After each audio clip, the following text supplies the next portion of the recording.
Emma James is with us in the studio now for today's Media Watch. It's good to see you, Emma. And you're starting with some online reaction to our top story, Donald Trump's sacking of the FBI Director James Comey.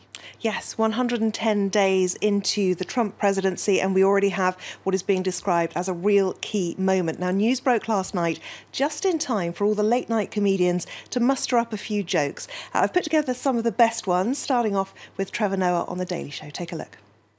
You can't just fire the FBI director. Like, I mean, if he's gone, who's going to investigate Russia's ties to...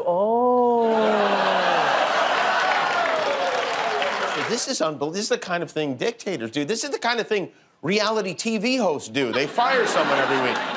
Maybe that's what happened. He thinks he's still on The Celebrity Apprentice. That shows no gratitude at all. Man. I mean, did Trump forget about the Hillary emails that Comey talked about? I mean, thanks for the presidency, Jimmy. Now, don't let the door hit you where the Electoral College split you. So much material for the satirists these days. Absolutely, and I'm sure this will run and run. But those jokes aren't the only funny thing about what's happened with this. Another thing that is causing alarm and amusement is the idea that James Comey actually found out about this from the television, because he wasn't where Donald Trump expected him to be, where a hand-delivered letter was sent. He was actually talking to colleagues at an office in Los Angeles, and the images appeared on news channels behind him, telling him that he had been sacked. Now, initially, he said, I thought it was a fairly funny prank. Now, it would have been quite an elaborate one. But then, of course, his staff told him he needed to step into a side office, and that was when the news was broken to him. Really incredible stuff. Also, his staff were pretty shocked as well. Absolutely. Also being seen as something of a joke by certain people in the Twitter sphere, Ian Bremmer among them. He's a political scientist. He says, come on, Fox, at least try. Now, Fox News is, of course, the favoured channel of Donald Trump.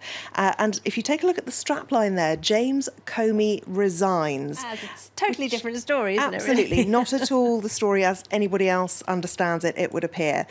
Donald Trump has been defending himself quite a lot on Twitter today, as you might expect. This tweet, I think, is probably one of the most important ones. He says, Comey lost the confidence of almost everyone in Washington, Republican and Democrat alike. When things calm down, they will be thanking me. Well, we're not so sure whether it's going to play out like that. But what is interesting is this is a real insight, a piece in Politico, which talks about how this firing came about, how Donald Trump became incensed, enraged by the news about this Russian investigation, the investigation into proposed links or alleged links between the Trump administration and Russia. And advisors who've spoken on the condition of anonymity, of course, say that he would sometimes scream at television clips, and it was exacerbated a great deal, apparently, by the fact that the FBI refused to confirm Donald Trump's allegations that Barack Obama had tapped his phones. And it's very interesting to look at this because you can only imagine how angry he must be about the coverage he's getting now. He thought this was going to be a win-win situation. All right, interesting. Well, you were talking about American satirists there, and let's talk about Charlie Hebdo, probably the most famous satirical magazine in the world. It's causing a stir, as it always does, with its front cover. Yes, absolutely.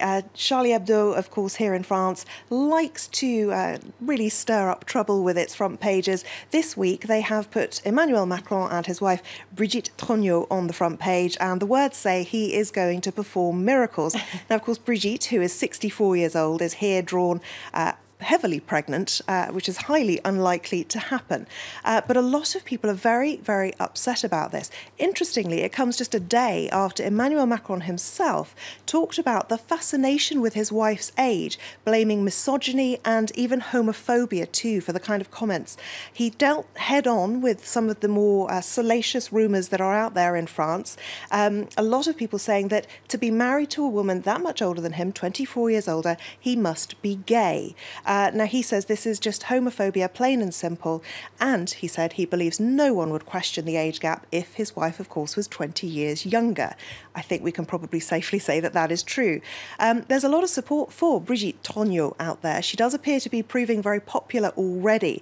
She does seem to be very warm. There does seem to be a real genuine closeness between her and Emmanuel Macron. This lady is a Macron voter, I should say, so she is a fan of him. She said, I have been Charlie a nod to the Je suis Charlie hashtag that we all remember. But today, Je suis Brigitte, and the hashtag Stop Sexism too. This Twitter user saying, I am Brigitte, I'm almost the same age, it helps. And interesting, there's a Facebook post here that's been shared more than 18,000 times. This man says, I'm not a fan of Macron, I don't know Brigitte, but he's sick of these sexist comments, and lists some of the nicknames that she's known by. Grandma Elise, first grandmother of France, and Barbie Senior. She is 24 years older, so what, he says, and I must say I have to agree. All right. And the French seem a lot less interested, I have to say, than people do around the world. But anyway. Yes.